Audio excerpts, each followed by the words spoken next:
Hello, I'm Jo Elvin and I am delighted to welcome you to the most spectacular, the most epic, the most perfect episode of Palace Confidential that has ever been created. What, you may ask, has come over me? Why all the superlatives, you ask? Well, it's simple, because the theme of this compilation episode is a certain President Donald Trump, who you might have heard of. And what better way to celebrate him? That's exactly how he would describe a show that's all about him.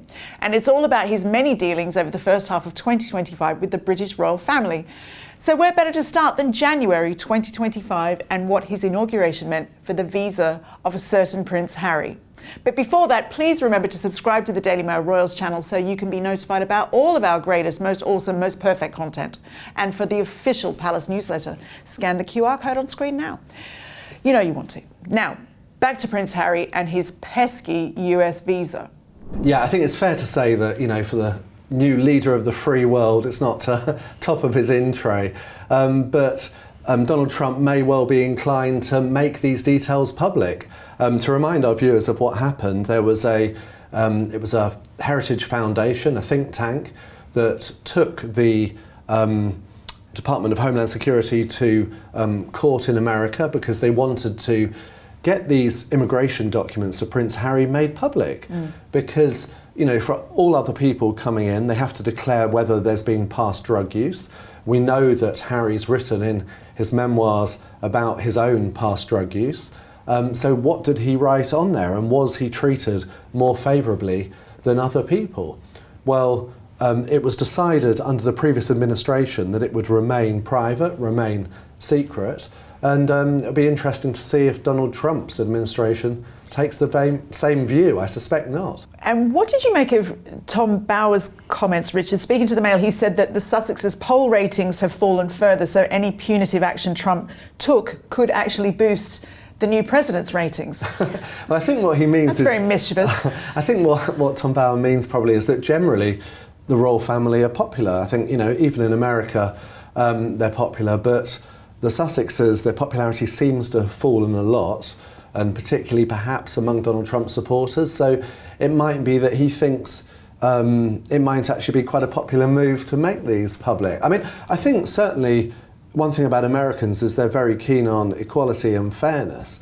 So I don't think they would like the idea that there's one rule for the rich and famous and another rule for everyone else who wants to come to America. So wow. It's going to be a bit nervous times perhaps for Harry and Meghan. Interesting. Well, we will return to the Sussexes a bit later in the show, but just sticking with Donald Trump for a second, Rebecca, we saw a message from the King to the new president. What was the contents of that? Well, obviously, we've seen President Trump's inauguration this week. Now, I double-checked a couple of weeks ago that no member of the royal family was going to be there, and apparently it's just historic tradition. We'll have, politicians there, ambassadors. But I was told that the King would be writing to him to congratulate him, and that, lo and behold, has happened. And I think I wrote a piece about it a couple of months ago talking about what a kind of Trump card, if you'll pardon the really awful joke. Won't be the first time we hear that pun, will it? Trump card that having the royal family is for us in forging a relationship with President Trump, because of course he has made no secret of his admiration for Queen Elizabeth, but actually also for his admiration for King Charles. And don't forget, he met with Prince William in Paris just before Christmas and was talking about what a delightful man he was and what a great job he's doing. And all of that is seen, especially considering he's made clear he's very wary of the government that we have at the moment. That will be seen as a really important tool of soft diplomacy moving forward. Soft diplomacy, or Richard, is it the cheeky question is, is King Charles a secret MAGA cap wearer? Does it indicate anything about Prince Charles's politics, or just that he's a diplomat? I think probably not. It doesn't indicate much other than America is Britain's closest ally, really, and so as head of state, the King would be expected to write such a letter. But yes, as Rebecca says, we know that Donald Trump is a big admirer of the royal family and he's enjoyed meeting them in the past. So I think our government, when it is unpopular with the Trump administration being a socialist government, probably think that the royal family could be useful in building bridges, I suspect. And of course, other cheeky commentators, not me, you understand, might never cheeky, might think that King Charles's probably sort of like asking Donald not to send Harry back, maybe? I think one thing we know is that Donald Trump won't do anything without checking with the royal family first. So I can imagine a slightly awkward conversation where he'd say, you know, Charles, I'm thinking of sending Harry and Meghan back to the UK. What do you think about that? And you can imagine the king say, oh, I'm not sure quite. We want them back. I would definitely watch that Netflix show, though. Yeah, so yeah. It puts the president in a slightly awkward position. But I think, yeah, anything he does, he'll want to do with the blessing of the royal family. And I think I've mentioned it on the programme before, when he came for his state visit here, staff told me that he was actually a joy to have as a guest. And it's not what they expected. He really didn't want to cause too much trouble. He was clearly enjoying the experience. And I know when he had tea with the then Prince of Wales, obviously King Charles now, and Queen Camilla, with himself and Melania, the palace were quite annoyed. Someone wrote a story saying that Charles was planning to lecture him on green issues, because obviously they have very diverging opinions on issues such as climate change. They were quite angry about that, because, like, you know, give the Prince of Wales some credit. You know, he knows his job and he knows where to push boundaries and not. And they said, actually, both President Trump came out that meeting buzzing. They got on really well, and that Melania later revealed that, you know, the King had been, still then Prince of Wales, still writing to her and saying how much, you know, enjoyed spending their time. And I know while a state visit is not in the diary yet, they're very keen to invite President Trump to Windsor as soon as he kind of swings by in Europe next. And I can imagine him probably being quite keen to take up that offer as well. And of course there was this from March, when the Daily Mail's royal editor Rebecca English explained how King Charles has been a key figure in diplomatic moves between Britain, the US, Ukraine and Canada. Well, there were front page pictures really pretty much on every national newspaper in the UK, and I would actually argue a lot around the world, of the King meeting with President Zelensky of Ukraine up at Sandringham, his private bolt hole. Now, there's some really interesting background, which in a nutshell is that when President Zelensky knew he was coming to the UK, he asked for a meeting with the King. I was told that the government were consulted, and they told Buckingham Palace, yes, it was fine to meet. Then we obviously had the debacle in the White House, and conversations went on between the Buckingham Palace and the Foreign and Commonwealth Office, should this meeting still go ahead, and the government decided that it was. And I think it was a very powerful photograph, which, you know, they say a picture paints 1,000 words, and it certainly did with that it showed the King standing shoulder to shoulder with Ukraine. And then another embattled world leader, not one facing war, showed up. What went on there? Now, again, this is very interesting, and I think it's be interesting to a lot of our Canadian viewers, because their Prime Minister, Justin Trudeau, was in the UK for this big summit over the schism between Ukraine and the United States. And he asked to meet the King as well. Now, on one hand, it's not surprising that the Prime Minister of a country would ask to meet his head of state when he is there. But I was told, do not underestimate the significance of this meeting by very, very good sources.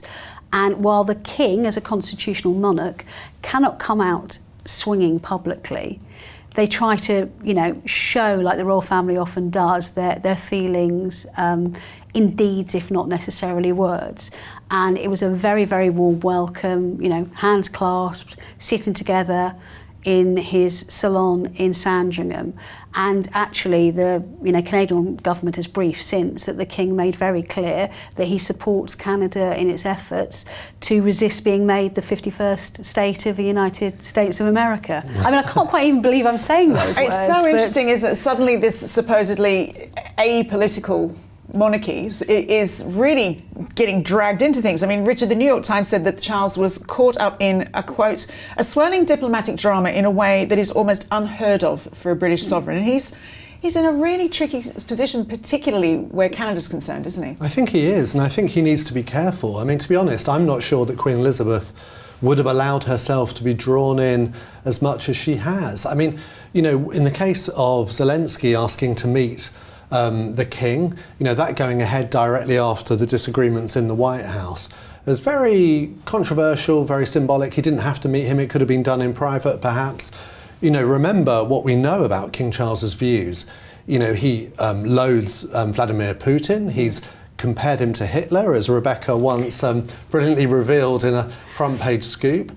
He thinks he's a terrible dictator, and there's President Trump trying to sort of mend fences and bring people together. So it is awkward. And when it comes to Canada, my goodness, I mean, come on, we've had Trump sort of semi-joking about making Canada a 51st state. But what he has done as a fact is impose big tariffs on Canadian goods. Well, that is the country of which the king is head of state. So it really does, I would argue, it puts the state visit of Donald Trump to Britain into jeopardy. I would be so bold as to maybe play devil's advocate on your assertion about the Queen there, because the Queen, don't forget, will have remembered very much an imperiled Europe. She may well have felt compelled to get involved at this crisis. Yeah, I mean, look, who knows? We've had this before when talking about Princess Diana, that it's tasteless to speculate about what dead people would do. But either way, I'm just saying the king needs to be careful, and the people around him need to know that. I mean, I would say that we do know, for example, that there was a very meaningful intervention in the Brexit debate from Queen Elizabeth, also in the Scottish independence vote. And actually, one thing I should add, because again, I think it might be of interest to our North American viewers, is there have been a lot of questions about why King Charles hasn't had a realm visit to Canada yet since he's become king, because obviously he is the head of state of Canada. And he was meant to visit this time last year, but obviously because of his cancer diagnosis couldn't. Then because he already had the big trip to Australia and Samoa already in the diary, and 2 other inward state visits, he couldn't do it. But I've been told it is an absolute priority as soon as the election cycle is out the way in Canada for him to get out. Well, he needs to get in there quickly before Trump, annexes. And he has to get a visa. And the timing is going to be crucial, because Trump is going to be coming to Scotland potentially in the summer for a private visit to discuss the forthcoming state visit. That will almost certainly happen unless things go disastrously wrong, but they're going to fit it in, him going to Canada as soon as they can after that, and before President Trump's state visit to the UK. So tell us a lot about juggling. Tell us what you know about how these visits work. Who is the directive? Who directs here? Is it Charles inviting heads of state? Is it the British government telling Charles he needs to invite heads of states, or is the British government inviting? What? It's very much the latter, actually. Right. These state visits are undertaken at the request of the British government. Now, of course, I think if, the monarch, whoever it might be, or Buckingham Palace had a particularly strong objection to it, that clearly would be taken on board. But as we know, we've had state visits here that Queen Elizabeth was responsible for as host. For example, when the Chinese president came to visit, and memorably, the king now, who was then Prince of Wales, boycotted the state banquet because he was so opposed to their treatment of Tibet. So there can be a lot of swirling emotions around them. I have seen noise of a petition swirling online to revoke the invitation for the state visit for Donald Trump. But can King Charles say no to such a request? Not really. No, I mean, and also, look, that is a matter for the government, and I think the government have suggested, unless there is yet another twist and turn in this saga, and of course that may well happen, I think it's very unlikely, because they see, as I've kept on saying on this programme and in the paper for many months now, the king is a linchpin in this relationship between Britain and the US at the moment. And expanding on that, when he became king, Richard, Charles said that he wanted to be seen as a sort of a grandfather to the nation. And if he manages to help ease this diplomatic crisis with President Trump and Ukraine, he may well end up being something of a grandfather to the world, the Western world. I'm sure. Is that a bit over the top? I don't know. I'm sure he'd love that title, but it's very awkward, fast-moving situation. I mean, to give you an example, there's been reports that the King wasn't very happy that when our Prime Minister Keir Starmer arrived at the White House, he sort of brandished this letter, which was meant to be a private letter. Was it meant to be a private letter? Well, it's not clear, but generally that sort of thing would be. And its contents were revealed. It was about the invitation for the state visit. And people were hailing the success of Keir Starmer's visit. But then very soon it sort of unravelled in the sense that whatever he tried to do on Ukraine appears to have come to nothing. But he does like to see himself as a convener, doesn't he, Charles? And if, this could, if it plays well, it could be quite a significant part of his legacy. It could, but I would just say he needs to be very, very careful on that front. What do you think, Rebecca? You're right, he is a convener, and I think we've seen actually over recent weeks how important that is. I do think Richard's right, he has to be very careful. The government will clearly want our head of state, our monarch, to do a lot of things, and it is up to his advisors at Buckingham Palace to ultimately decide if that's wise. That said, there is a little bit of a love-in between Buckingham Palace and the Labour administration in this country at the moment. They seem to really like Starmer and the ministers around him and what they're doing.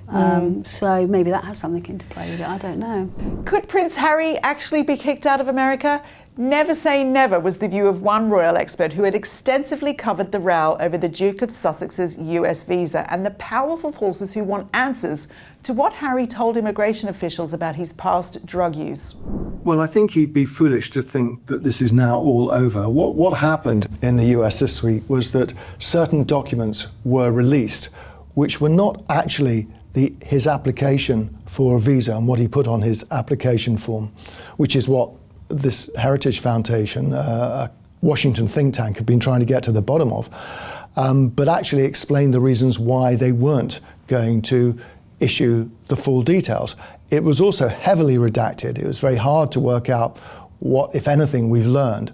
But what I have learned is that the Heritage Foundation is an organisation that is very much in tune with the Donald Trump White House, and they've really got the bit between their teeth. They're very well resourced, well funded, they've got a top-notch legal team, and they are pursuing this, and they will go on, and they are confident that at some stage, either through legal means or by Trump himself unilaterally issuing the actual documents that everyone wants to see, we'll get to the bottom of it. So what is it we're trying to find out here? What we're trying to find out is, was Harry truthful about his drug use when he applied for his green card to live in America? And it's a talking point because in his memoir, Spare, he famously talked about his use of cocaine as a 17-year-old, and other recreational drugs that he'd taken over the years. Now, this might automatically disbar him from being allowed in the US. It is possible that he could even be deported. It's probably unlikely. It is also possible that Harry admitted this on the form and a special waiver was issued to allow him to stay. But these are the things people want to know. Is it wrong of me to think that the fact that so much of these released documents are redacted speaks volumes? Well, you can read too much into redacted documents, but yes, it could be that there is something there that the public have a right to know. Do you think there's a risk for Harry that the more this is talked about, the more people will start to demand to know what on earth has gone on? Well, it's a big issue. I think it's a question of fairness, isn't it? And from what I've heard from various Americans is they do feel strongly about it because lots of people are barred from entering America because of drug use that could be a long time in the past or something, or very minor. And then here they have someone who was boasting, frankly, in his memoirs about past drug use, has been welcomed in, the red carpet's been rolled out for him. So it's a question of fairness, and we know that Donald Trump has strong views on immigration, so he would want to seem that he's treating the rich the same way that he would treat other people. So anyway, we will, I think it's an issue that we'll carry on hearing about. But even if, we find out there was special treatment or he, did lie diplomatically, it's never going to be. They're never going to kick Harry out of America, are they? It's like, that's not a diplomatically great place for the two countries. Well, I would never say never. We just don't know. I think it's highly unlikely, but there may be issues if Harry were to leave the country and fly back in. I mean, it could be very embarrassing if he's sort of detained at immigration. Yes, I can imagine it would be. Yeah, you're sort of phoning your dad, or sort of like going back for your golden visa in Portugal. If you never thought you'd see the day that an American president would even for a second consider becoming an associate member of the Commonwealth, well, this next segment is for you. Yeah, I thought this was really intriguing. It was a question of someone suggested to me that America could be invited to become an associate member of the Commonwealth. Now, the Commonwealth obviously had its roots in the British Empire, but it's expanded and it's a voluntary organisation and has quite a few members who, republics that have never been associated with Britain. So this was a suggestion which has been made in the past, actually. Last time Donald Trump was president, that because of his fondness for Britain, his love of the royal family, that it might be something that appeals to him. But why? What's the point? Well, from the Commonwealth's point of view, it would be great because it would be another strong, powerful member that would add to its influence. And from the British point of view, it could have great advantages. We've seen with the dispute between America and Canada, perhaps the Commonwealth could be a forum for helping to resolve these issues. The King is very passionate about the Commonwealth, just as his mother was, and I'm sure that he would love to see America join in some way, but whether he actually suggests it when he meets Donald Trump remains to be seen. Well, I'll say this, I'd never thought I'd see the day that Australia was in the Eurovision Song Contest, so who knows what could happen. Who knows? Yeah. Then, back in April, Rebecca had a very important update on President Trump's state visit.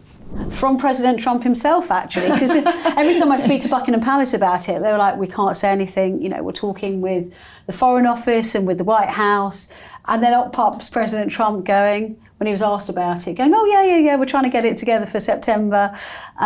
What's interesting, and I think this is very fascinating, is that the mood very much from Buckingham Palace was, we would like to invite you over for this private visit to discuss the historic second state visit, and we'd like to invite you to Scotland, because they thought he would really appreciate a trip to Scotland. Obviously, his home of his late mother Mary. There's a lot of heritage there. He owns a golf course there, and more than that, we're going to invite you to either Balmoral or Dumfries House. So basically, into the very private enclave of the King, which I think they thought would be a very big gesture to him.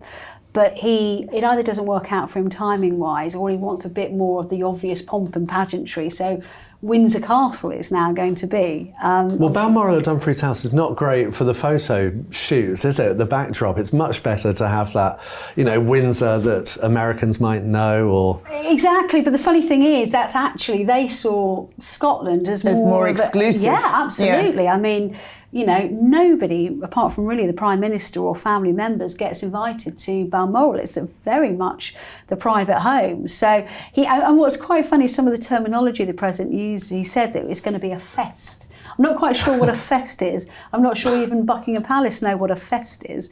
But I think that means halfway between a private visit and a state visit. He means it's going to be a party, Yeah. Festival vibes at Windsor Castle. We've got Buckingham Palace here, At least it's not a covfefe, remember that? Yeah, well, they can't actually go to Buckingham Palace because the last leg of the refurbishment is kicked in, so they can't actually use a lot of the staterooms now. But kind of Windsor Castle is still a very, very special place to visit.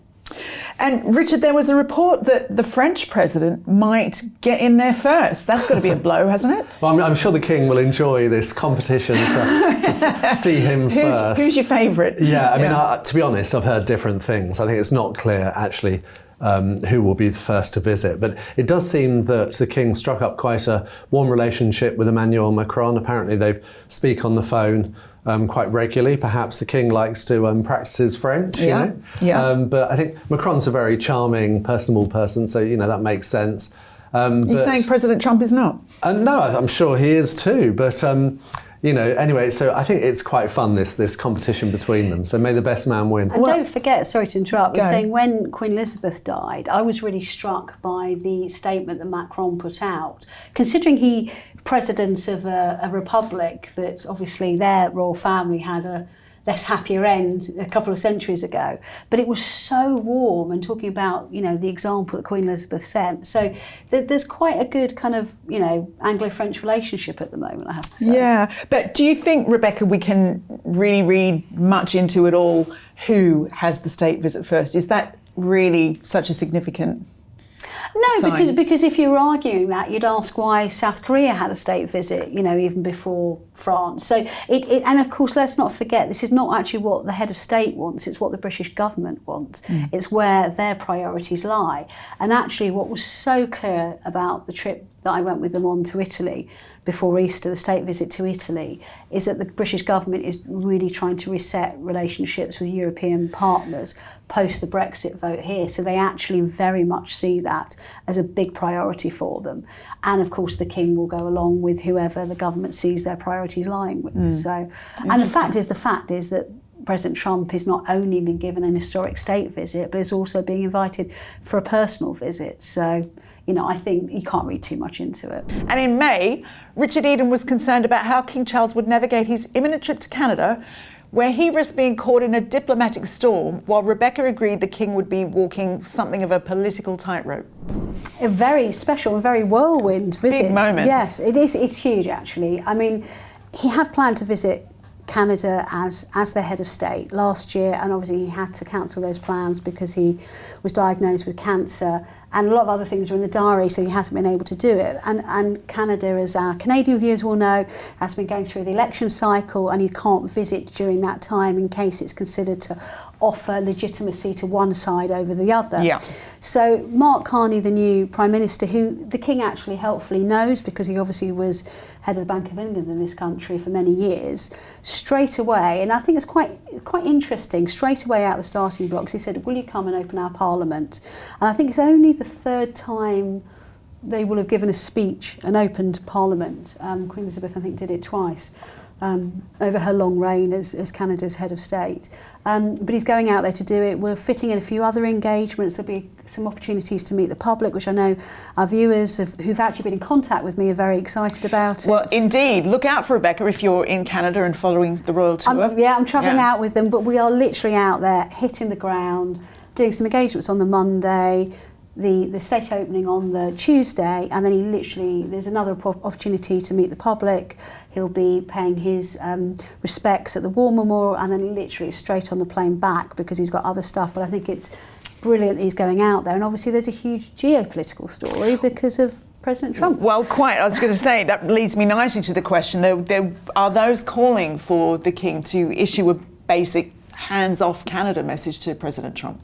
Well, I mean, it was the High Commissioner to Britain, the Canadian High Commissioner this week actually said that King Charles's visit will be seen as a hands-off Canada moment. So, they're really ramping up the rhetoric ahead of the trip. And my goodness, you think, the King's still undergoing cancer treatment, but he does have a hard job. Well, He's not a politician, but on the one hand, he's been sent out, writing letters that was, presented in quite a sort of vulgar way, really, by our Prime Minister in the White House to Trump, inviting him. And so he's being used to sort of, to suck up to President Trump, frankly, to try to keep him on side, but at the same time, as to show Canada that they're valued and that the King's proud to be monarch of Canada. So he's got a really difficult diplomatic it is, isn't it? Because line. it's like, our royal family is supposed to be apolitical, but this is an absolute diplomatic tightrope, isn't it? Yeah, I mean, ostensibly he is going there to do his duty as sovereign of Canada, but he is absolutely going to be trying to navigate a very difficult tightrope because obviously as a constitutional monarch, he can't say what he thinks. He can't, even the speech he gives in Parliament on the Tuesday will be written for him by the Canadian government, who obviously will be conscious of those sensibilities. But, palace sources have made clear to me he has done everything he can within that parameter to show his support for Canada by posting very regularly on social media, messages and videos and photographs showing his pride at holding that role. He made a point of going to visit Canada House this week, and I thought it was very significant that he and the Queen Camilla walked over this map on the floor of Canada and was shown various kind of proud historical sites on it. So it was really placing him there in that particular role. But of course, he's a very gracious man and he's a very good diplomat. And when it comes to host President Trump, not once but twice in the next year, he will do that as well. Do you think it will be seen, though, as a bit of a test for him, Richard? Well, it's kind of like everything's a test, isn't it, for the king? You know, he's a relatively new monarch, and he's having to. It's challenges, really. There's some things which Queen Elizabeth didn't face. This particular challenge, for example, the king, I would say, is doing very well so far in trying to keep everyone happy almost. Yeah. Well, let's see. Well, no doubt we'll be talking about that next week, and I can't wait to hear how you get on in Canada.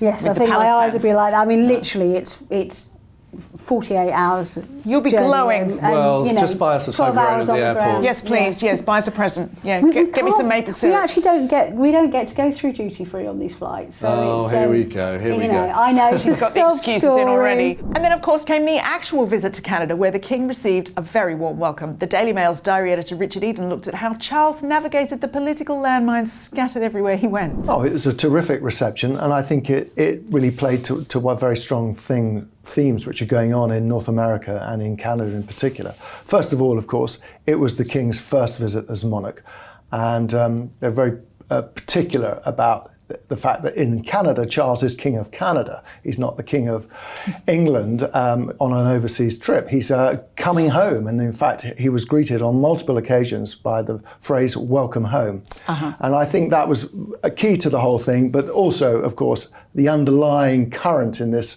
brief visit, and it was only 24 hours, was the sort of rebuke, if that is the right word, that he was delivering to President Trump's ambitions to annex Canada, a vital part of the British Commonwealth, as America's 51st state. It's interesting, isn't it, Richard Eden? Because royal commentators, including Rebecca English, have written about Charles walking this so-called political tightrope in Ottawa. How do you think he's done with that? I think he's done very well. I mean, it genuinely has been a tightrope, because at the same time as this visit, British government is keen to keep the new American president, Donald Trump, on side. So that's the challenge for the king. And I think, I wouldn't underestimate it, I think he has played a big role in trying to calm tensions, frankly. And you'll notice that Trump has piped down a bit recently. You know, he had Mark Carney at the White House, but he does seem to have toned down the rhetoric a lot. And I think the King's played a part in that, because Donald Trump is, he loves the royal family and is looking forward to visiting Britain. So I think he is more and more aware of those sensitivities. But it's not a neutral statement, is it, to rush there on a seemingly short notice planned state visit? Absolutely not. I mean, it was done deliberately in response to Trump's ambitions. And I hear what Richard says, but it shouldn't be forgotten that on the moment that the King arrived in Canada, Trump was tweeting or posting messages on Truth Social about how he hopes that Canada will join the Golden Dome defense mechanism that he wants to erect all over the United States, which he says would be free for Canadians if they become the 51st state. So the rhetoric hasn't dialed down from the White House quite yet. No, and it's so interesting, isn't it? Because obviously we're really proud of the politically neutral space the royal family has, and and needs to have. But inevitably, in these sorts of world situations, you will be dragged into these discussions one way or another. And it's extremely difficult for members of the royal family, because however we like to phrase them as international statesmen, they're not. They're figureheads of a constitutional monarchy, and they're very circumscribed by what they can say and how they say it. And although we know, because Richard and I have followed Charles as an outspoken Prince of Wales for many, many years, he must have been bursting to say something more, but of course he very much reflects the wishes of both the British government and the Canadian government in what he can say. Then in June, we discovered that Donald Trump's visit in September would not be a private visit, would in fact be a full state visit. But did that upset the King? Rebecca explains. We have had confirmation that King Charles will host US President Donald Trump for a state visit to the UK this September. Rebecca, there were reports, however, that King Charles is reported to have been unhappy with how quickly the government has put this into action. Yeah, so there's a little bit of background to this. So the Times newspaper reported this week that plans for a private visit weren't going to go ahead, but we would go straight to a state visit in September. Now, I've done quite a lot of investigating on this, and that much is true. They also claimed that the King and his team weren't happy with that because they've been trying to put off a full state visit until we'd seen slightly less sabre rattling from President Trump over Canada and the whole idea of making it a 51st state. Now, I've been assured that's not the case, and everyone is singing from the same hymn sheet, and they are busy working toward a proper full bells and whistles state visit at Windsor Castle in September.